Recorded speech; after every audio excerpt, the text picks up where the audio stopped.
It's been a big day for Prince Harry, and an emotional one as well. Things didn't go entirely the way he wanted at the Court of Appeal, prompting a surprise interview with the BBC. I can't see a world in which I would be bringing my wife and children back to the UK at this point.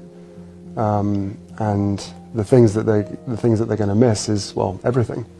You know, I love my country. I always have done. This all happened because Prince Harry lost his appeal against the High Court ruling about his UK security, and he called it an establishment stitch-up. Clearly still angry and emotional, he sat down with the BBC where he said he wants reconciliation with his family. But is that still possible? Find out after this. The first 100 days might be over, but President Trump is showing no signs of slowing down. America will soon be greater than ever before. So we're continuing to follow every twist and turn of this remarkable presidency. And trying to make sense of what it all means for the US and for the rest of the world. So join me, James Matthews. Me, Malika Kellner. And me, Mark Stone. For Sky News Trump 100, wherever you get your podcasts.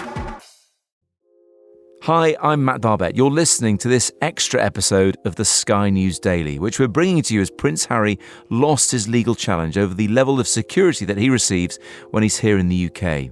Afterwards, he gave a really in-depth interview, an incendiary one really, where he opened up emotionally about how the issue of security has been a wedge between him and the rest of his family. I would love reconciliation with my family. There's no point in continuing to fight anymore. As I said, life is precious. I don't know how much longer my father has. He won't speak to me because of this security stuff. But will this plea from Harry to reconcile with his wider family, with his father in particular, fall on deaf ears? Rhiannon Mills is our royal correspondent. Rhiannon, we have to start with just your reaction, really, to what is a simply extraordinary interview in reaction to this Court of Appeal judgment today by Prince Harry. In some ways, probably not surprising. I have been in the room with Prince Harry before. I've done interviews with him before where he has got more personal than I'd expected. And he's certainly a man who wears his heart on his sleeve. And that's what we've seen once again with this interview. It's astonishing. But I think, again, it shows that this is now a man who feels that he is no longer controlled by the royal institution and can say, frankly, what he likes. And we should remind people of what it's all about, because he's been involved in other court cases recently. It's easy to confuse them all. Yeah, so this one specifically, and I think it's actually been one of the most contentious issues since both Harry and Meghan decided that they'd had enough and they wanted to step away from royal life. It's all been bound up in their security and the fact that when they decided to leave the UK, the Home Office and this group that's this body, the Royal VIP Executive Committee that decides who exactly should get police protection, they ultimately turned around and went, well, no, the police protection is going. You're not having it anymore. And Prince Harry, through his legal team, has consistently argued that ultimately it was his safety and security that were at stake here. And also for him, most importantly, the safety and security of Meghan and his children. He initially lost that case, which is why he then took it to appeal. The Home Office have all along said, look, he is a completely unique case. He has stepped away from royal life. He's stepped away from the UK. And they've believed that, like, taking it on a case-by-case basis when he visits the UK, that is the fairest way of assessing whether he needs police protection or not. Today, of course, we've heard that the appeal court judges have decided that the Home Office has been right all along. And for Harry, still, it'll be on a case-by-case basis in terms of his security. I guess on the legal side of things, he could try and take it to the Supreme Court. But really, the judgment is one thing. It's the reaction that everyone is now talking about, this emotional interview. He called it, the decision, an establishment stitch-up. And he's also called on the government, called on the Prime Minister to intervene in this. I mean, showing that it seems to be a very personal thing for him. Oh, there is no doubt. This has been the most personal crusade for him. He has seen this as a huge point of principle. Interestingly, he actually spoke to some journalists after that 2-day hearing back in April for the appeal court hearing, he spoke to journalists and he said, look, I may not win this case, but if I can make a difference to other people, then that hopefully will be enough. And we've seen that also, of course, with his cases against the tabloid newspapers. But yeah, he holds this so dearly because I think he feels that security is integral to the way that he can live his life, the way that his family can live their lives. And look, it comes across, doesn't it, where he just pointedly says, I don't think I'm going to be able to bring my children to the UK. That for me is just astonishing. We've heard so much about, well, when's the king going to see the grandchildren and all this kind of stuff. Well, it just shows that just seems like it's a world away from there being any kind of reconciliation. And of course, he goes much further, doesn't he, when he talks about that sense of reconciliation and how him and the family are now getting on. It sounds like they couldn't be any further apart, despite the fact that it's been 5 years since they stepped away. But it is new, isn't it? The idea that what he's saying is he wants a reconciliation. Mm-hmm. We got a sense that he's not speaking to the king. Well, he's confirmed that now, but we haven't heard him say, look, putting out some sort of olive branch and reconciling as well. I think the other really standout line from all of this, Rhiannon, is he says he doesn't know how long the king has got left, which almost begs more questions about, well, what does he know about his father's health? If we ever needed to have any proof or any sense of how distanced he is from the rest of his family and how fractured those relationships still are, I think that line said it all, really. We know that when the king announced his cancer diagnosis, Prince Harry did get on a plane and he did fly over here.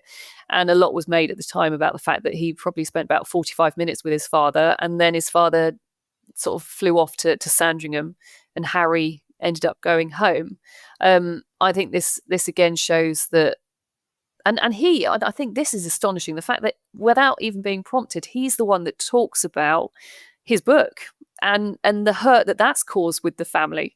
And how he says some people will never forgive me for that. But it's also, and there's been so many mutterings about this over the last certainly 6 months, about how difficult this issue of the security has been in terms of the split within the family. And he basically today has confirmed that. It's no longer rumours. He has basically pointedly said, I would have liked my father to do more. He does say that he didn't expect him to intervene, but I think what he's nudging towards is, look, his staff, people who represent the king, who were on this board, who helped to kind of advise on who should have security, they should have been doing more. And that's, again, where you have that line about it all being an establishment stitch-up, it being the men in grey suits. We also, in the past, had Princess Diana talking about the men in grey suits and the damage that she felt they were doing. So it all does feel a little bit like history repeating itself. Apart from that, Rhiannon, how do you think the king and Prince William, the Prince of Wales, will react? Will he bounce the king into all of a sudden extending an olive branch? I'm not so sure. An awful lot has been said, an awful lot of hurt has been caused. You have to remember that the king he's a very emotional man. Whenever I've tried to get any sense from the palace about how he feels about being estranged from his son, it's quite difficult. But you do get the sense that there is upset that they have been estranged in this way. I think it's different when it comes to Prince William. Whenever you try and ask anyone at Kensington Palace about how Prince William may feel about a certain thing that his brother's done, it's very much shut us down. And all I ever think is just how terribly sad it is, especially whenever you look at the archive footage of those two brothers walking alongside each other behind their mother's coffin. To see Harry so separated from his family, and yes, some would say it's of his own doing. He has said what some would argue were some very hurtful things. But I think actually if you speak to many people, they'll say it's just certainly close to them. It's just terribly sad that it's come to this. And I think you can hear that in Harry's voice when he gave this interview. He doesn't hold back, and And it's certainly a very emotional one to listen to.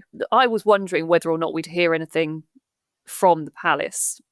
Remember that recollections may vary quote that we had from Queen Elizabeth when it came to the Oprah interview. That took at least kind of a couple of days for us to get to that.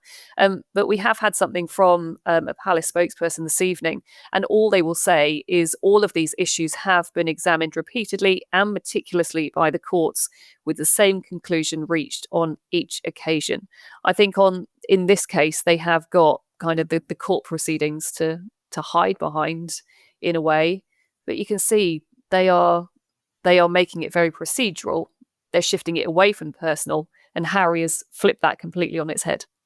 Look, we've had the reaction from the palace. We've talked about what Charles and William and the others may think of it, but what realistically could happen next? So you've potentially got he could go to the Supreme Court, but the Supreme Court have to agree to take on the case. And I think, speaking to legal experts, they've sort of said, do you know what, this one feels too personal. It doesn't feel like it's making a bigger point that's of real kind of public interest. So I'm not sure how far he's got to go with that one. But as he said, he doesn't feel that he can bring his children back to the UK. He doesn't feel that Meghan can come back to the UK. So it all feels like we're at a bit of a stalemate, really. And that just seems incredibly sad, especially when you consider that his father has cancer, is still having cancer treatment. Only this week at a reception talked about it. What's fascinating for me is we are 5 years on since Harry and Meghan decided to step away from royal life, and yet still they continue to have this enormous impact on the family, on the institution. And in some ways you would have expected there to have been more of a distance, but hopefully more of a healing in terms of the private stuff and the private relationships. Look, finally, if he won't come here, it's not long before the King and the Queen head across the Atlantic, at least to Canada. Mm-hmm. If Harry doesn't feel safe coming to Britain, maybe there could be a rapprochement there when they head there for the state opening of the Canadian Parliament at the end of May. Hey, you never know. Harry and Meghan are very fond of Canada. It's where where their relationship blossomed in Toronto. I was actually there at the Invictus Games in Toronto when they stepped out together for the first time. Doesn't that feel like a world away? This is one of those, again, and it is a cliche, but a bombshell moment. We've been through many of them with Harry and Meghan. Oprah is still the one that for me just was extraordinary. But I think it's also, it's not great, the optics for the institution. It does, for those who are real Harry and Meghan supporters, it does, again, make the institution seem, in a way, too buttoned up, too stiff. But no, I don't expect that we will have any kind of, I don't know, interview or kind of further statements from the palace. It's just not how they do things. And look, over the years, they've had to get used to what some would say these grenades coming from across the Atlantic and kind of getting their heads down. And that is what we're going to see on Monday, all next week. The royal family are going to be out and about. VE Day commemorations, they are going to be so busy, and it will literally be, quite literally, that case of keep calm and carry on.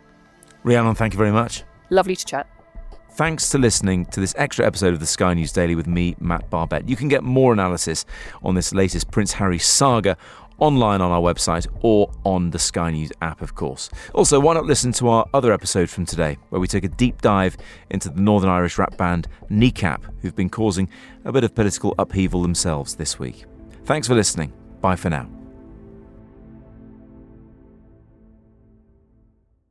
The first 100 days might be over, but President Trump is showing no signs of slowing down. America will soon be greater than ever before. So we're continuing to follow every twist and turn of this remarkable presidency. And trying to make sense of what it all means for the US and for the rest of the world. So join me, James Matthews. Me, Malta Kellner. And me, Mark Stone. For Sky News Trump 100, wherever you get your podcasts.